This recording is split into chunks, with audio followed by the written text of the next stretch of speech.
If you find this segment informative, please click the thumbs up button and subscribe to stay updated with our latest news, and share this broadcast to your friends and family.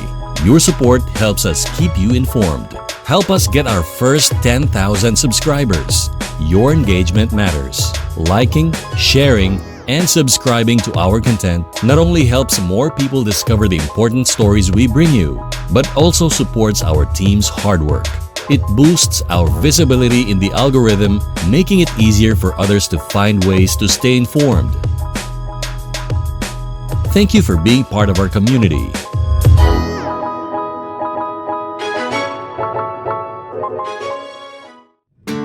Good morning, Davao, Mindanao, North, South, East address.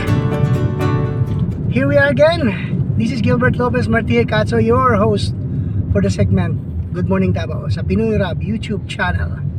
Ang atong gisakyan karon or nandito tayo, onboard tayo ngayon sa taxi. Anong taxi ito, sir? Maligaya. Maligaya taxi. Hindi malungkot, siya ay maligayang maligaya.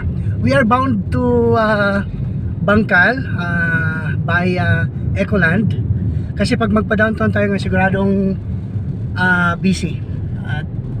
Kasi this is the last day yata sa celebration ng araw Kadayawan sa Davao. 50th o 68? Tama ba ko?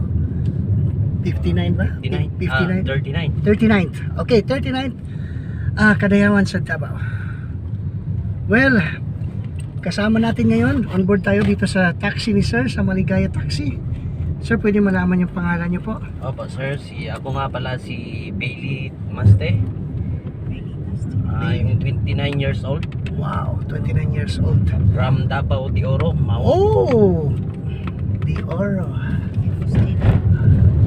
Compostela. Davao de Oro. Compostela. Sir, may asawa na? Single pa po. Sir. Single pa, pero napakasipag po ni Sir. No, single pa. Walang binubuhay, Sir. Meron sir, yung mga pamilya ko. Okay. At saka papa ko. Okay, eto nga yung kagandahan. Another driver, not from Davao City but from Davao de Oro. It's still a part of Davao, but in the north side of Davao. So dito tayo ngayon, nakasakay sa kanyang taxi, unit number 273. Ilang taon ka ng professional, sir? Almost 4 years na po sir. 4 na Sa taon. taxi driver lang po. Wow. Pero dati akong driver ng ambulance sir. Sigurado ako sa North Davao din. Opo. Okay,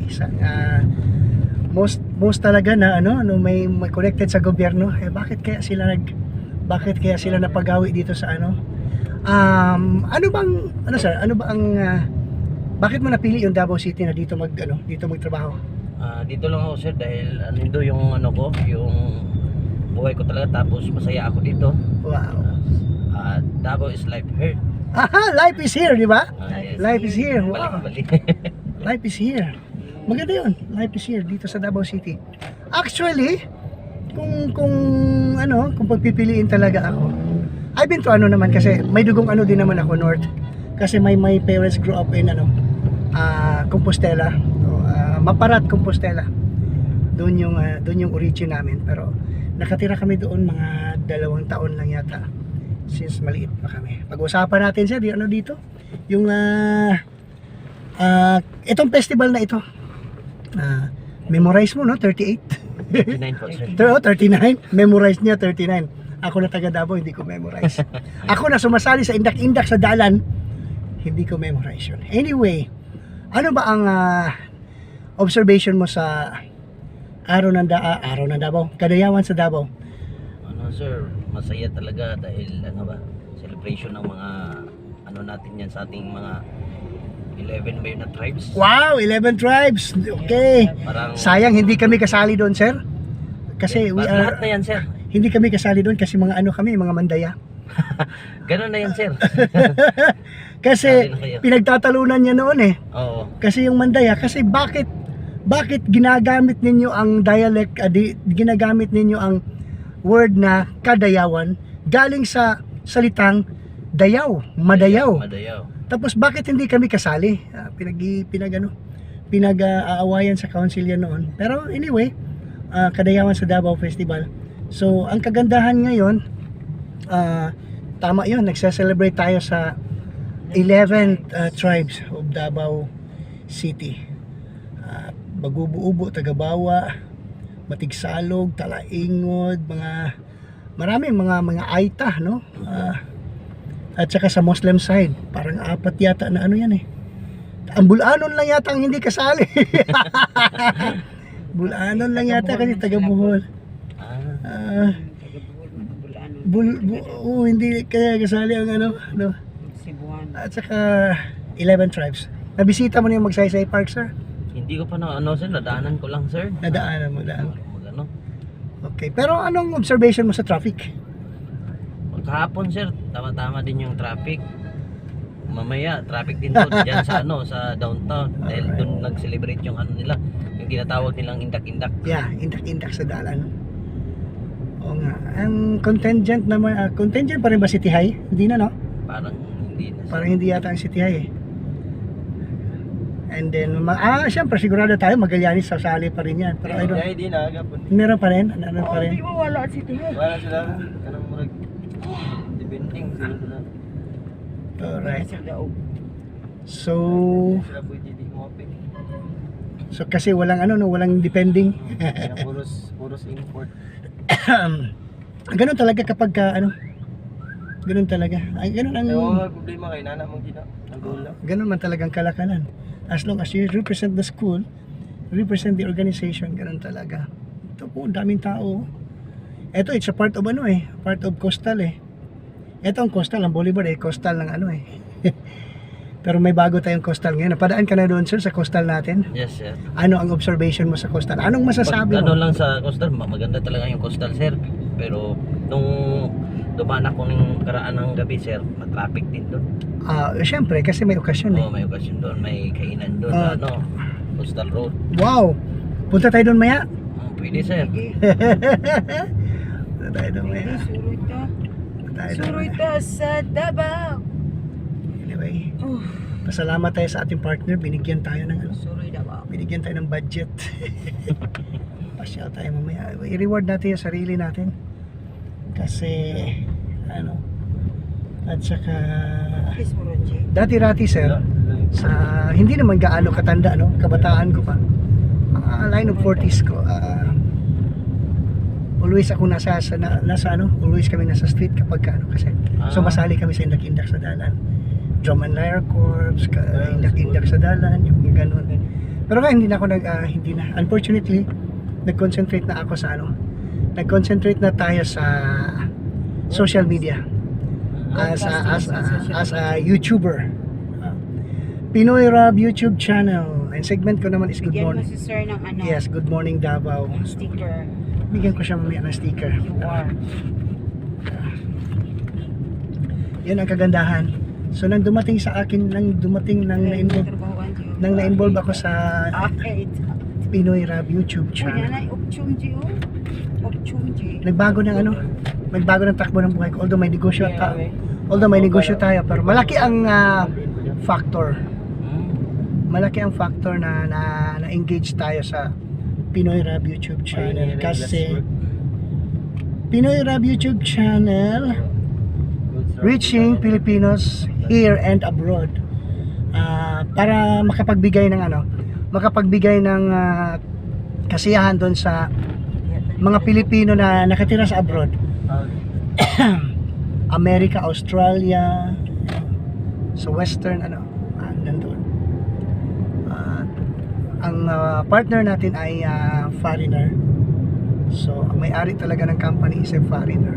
So, kami naman dito sa Davao City ay matatawag na industrial partner. Pero kami yung bumubuhay talaga sa programa. So, yun ang kagandahan doon kasi binibigyan pagkakataon yung mga local talents na makapag-excel sa larangan ng broadcasting, corresponding, hosting, ganun. So, nagpapasalamat kami sa opportunity. And anyway, so Saan ba maganda? Ikaw lang ano? Saan tayo sir? Sa Aplaya or diretso lang tayo? Diretso na lang siguro. Diretso tayo sir? Oo, diretso Sa tayo. ano? Oo. Main road talaga tayo Main sir? road talaga tayo. Okay, parang maraming dumadaan dun sir. Easy kasi coastal eh. Mhm. Kasi anticipated natin ngayon kapag ka-coastal. Kasi dyan ang labasan at looban eh. Pagpasok, pasok at Tama, sir. palabas. Pag ganitong oras. Wow! Madam! Tumatakbo si ma'am. Oo. So, ganun yun. Dito sa Davao, sir, ano nang napuntahan mo na, ano, aside from na-experience mo yung mga event ng Davao City? Alam mo yung Araw ng Davao, no? Araw ng Davao, Kadayawan sa Davao, Paskuhan sa Davao. Dami! Dami sir. Dami naman, mga events, no? Kapag ka may mga occasions, yung nasa likod ko, isa rin yan sa naga-racket musicians. Si ma'am din sir. Ano, yung isa, yung Kuya, bunso. oo. Ano yan? Wasan na nilang holiday, kailis ko pinitin na lang mga card. Mawawalan tayo ng racket niya kapag kababawasan yung holidays. Yeah, saan? Hindi. Diyan din nabubuhay. Kapag ka may holidays, diyan mabubuhay yung business natin. Kasi lalabas yung mga tao, magmamasyal, gagastos. Sales, Sales. Yan ang ano. specials. Yes. Ayan siya. So iba ang perspective ng ibang tao. Ayaw nila ng holidays. Hindi, maganda yung holidays. Wala nga tayong trabaho pero we make business. We mean business. Yun ang kagandahan doon. Mga sites dito sa Davao, sir, pag-usapan natin. Sa 4 na taon mo na paninirahan o pagtrabaho dito sa lungsod ng Davao, ano ang pinakamagandang site Nakita naman na napuntahan mo? Hindi yung maghahatid ng pasahero, ha. Yung talagang na yung na-enjoy mo talaga. Yung na-enjoy ko talaga sir. Lahat naman dito sir, parang enjoy ako sir. Walang, may mga resorts. Nakapunta ka na ba sa Philippine Eagle? May mga ganon. Ganun sir sa ano, mas maganda din dun sa ano sir, sa Crocodile. Oh. Din kayo dun. Number 1 yun. Yeah, maganda. Tsaka People's Park. Yeah, People's Park. Sariling ate, no? Government-owned, park yan siya. Operated by the government. Ano ba meron sa People's Park, sir? Ano yun, makita mo yung mga ibon dun mga eagle. Wow! Pinigel. Pero hindi yun, hindi yun buhay. O may buhay talaga? May buhay talaga sir. Ganun ba? Oo, Hindi na ako nakapasyal dun eh. Lalo Wow. na doon sa Crocodile Park sir, nandun talaga. Makita mo talaga yung mga ano doon. Yung hindi mo nakita mga ibon doon, mayroon doon. Actually, Crocodile Park, ano na tayo, mga siguro way back 20 years ago, buhay pa si noon eh. Si Dison Sani, yung may-ari noon. Na-interview namin yan. Siya, client ko kasi yan sa radio noon. Mabait na tao yun. Simple, akala mo mas galante pa yung ibang tao tignan. Yun, mayaman, pero napakasimpleng tao. Walang luho sa buhay. Simple, naka-t-shirt lang yun. Naka-jeans lang ng faded jeans. Tapos naka-sandal. Ganun ang ni Sir Sunny Dison. Oh. Pero na-disgrasya siya nung bago lang. Ito yung ano talaga dito, pag dito ka sa main road, May maraming namamaril kasi dito. mamaril. Pag kamuti kang driver, Oo. mahuli ka talaga. Yes. Kailangan mag-ano ka na lang ng 40. Yeah. Max kph lang po. 40 dito. 40 lang po. Pag lumampas ka pa ng 50 or 60, huliin ka talaga. Huliin ka talaga kasi namamaril sila. Pero pag nagambag dyan ng mga TMC tsaka yung mga LTO. Wow. Galing. Ano pa sir? Aside sa Crocodile Park, Sa bago ngayon sir, dyan sa talaga Coastal Road, yun ang Magsaysay Park. bago na hindi ko pa napuntahan. Magsaysay Park palagi Oo, na pero ako ngayon dyan. sir, maganda ngayon doon sa Magsaysay Park. Kasi nandun yung 11 tribes eh. Oo, tapos kita mo lahat doon. Nandun yung 11 tribes na nagre-represent sa Davao City. Parang replica ng parang imahe ng Davao City yung Opo. 11 tribes of Davao City. At saka yan nandun talaga. Tapos Bubo sila doon. meron talaga. Pero ang tawag kausap mo talaga doon talagang authentic. Yes, yung talaga Mga nila, native talaga. pagsasalita talaga nila sir. Tapos yung mga talaga yung sinusuot nila. So to speak noon nanalo kami when we won the second prize of the Indak sa Dalan. Wala pang wala pang 2,000 yun. Wala pang 2000 ba yun? 19. 19 ba yun? 19 pa yun? 19, Na nung manalo kami noon, yung in-interview sa kasi we represented Ata tribe, no? Matiksalog ba yun? Tagabawa. Matiksalog.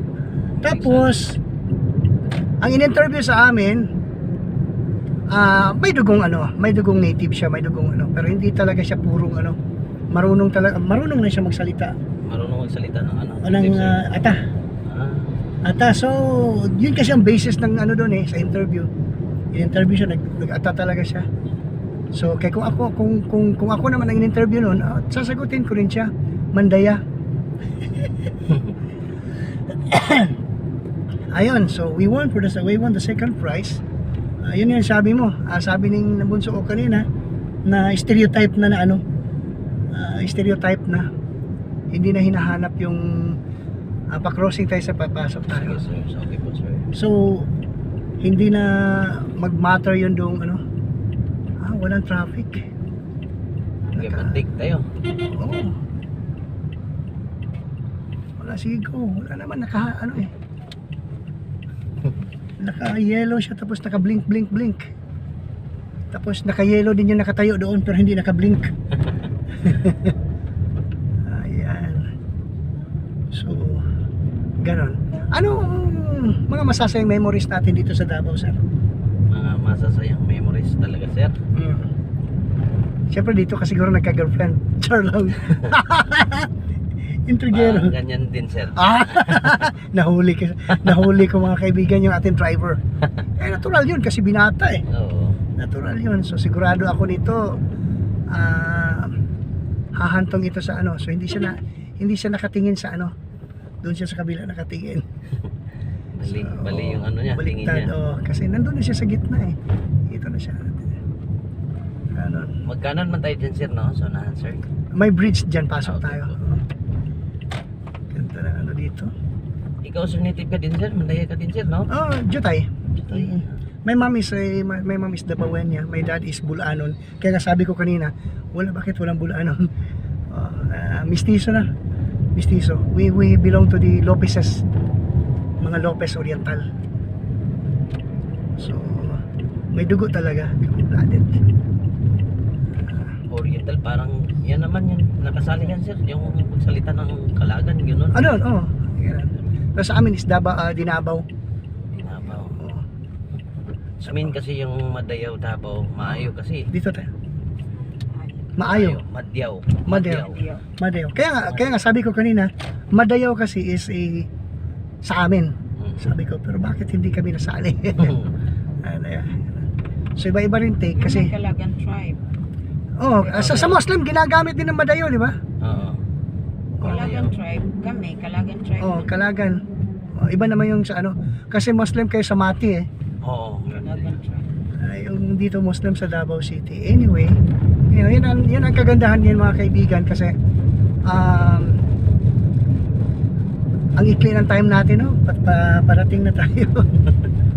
Hopefully sana medyo haba pa yung pag-usapan kasi maganda ito, si binata itong driver natin.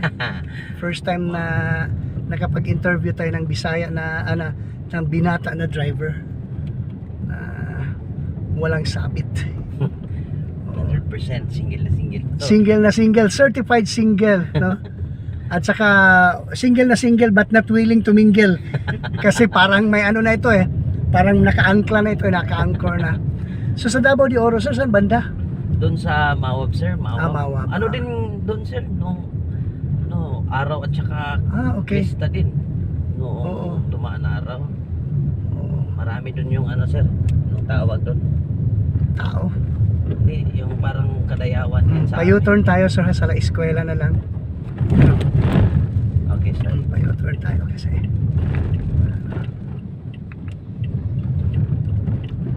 Balik na lang tayo doon. U-turn lang tayo. Balik tayo doon tayo sir. U-turn. Sorry po sir. Okay lang. Akala ko dito tayo sir. Hindi, sa likod kami dati pero ngayon sa harap na. Oo, nakahatid ako noon sa inyo sir. Ganun ba? You wait ha. Kasi dadaan kami. Char lang. Wait lang kayo. Anyway. Nahatid ko kayo doon, parang doon Doon sir, nga no? sa kabila. Pero ngayon nandito na sa harap sir. Dito na kami sa Dito lang kayo, sir. Okay, ito yung sticker ko, sir, ha? Okay, sir. I-scan yan siya, makikita ninyo ang ano, lalabas ang Thank you YouTube. po, sir. Ano pangalan niyo, sir? Gilbert Lopez Martinez Cacho. Ito si Billy nga pala, sir. Billy. Thank you, ma'am. So, sir. kung sumakay kayo, sana masakay Pag niyo siya. malungkot ang buhay niyo, sakay ka lang sa maligaya na taxi. Galing. Tinata. Okay po. 217. I-scan ko lang po to, sir. Oo.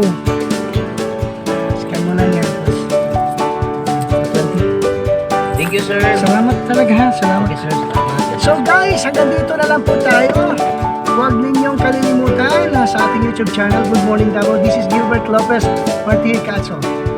Good morning, Davao. Thank you very much. Thank you, sir. Bye.